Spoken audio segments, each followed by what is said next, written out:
मुंबई महापालिकेची जाहीर प्रारूप मतदार यादी त्यामध्ये कमालीचे घोळ आढळून आलेत। मतदार यादीमध्ये एका मतदाराचं नाव तब्बल 103 वेळा नोंदवलं गेल्याचं दिसून आलंय।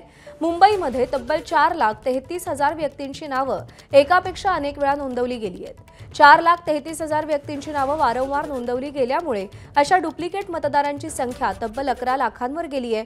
मात्र डुप्लिकेट मतदारांची नावं किती वेळा नोंदवली गेली याची माहिती प्रशासनाकडे नाही।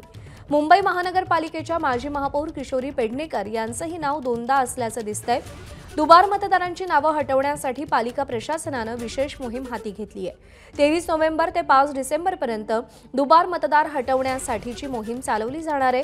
24 वॉर्डमधील निवडणूक कार्यालयाच्या माध्यमातून सहाय्यक आयुक्त ही विशेष मोहीम राबवतील।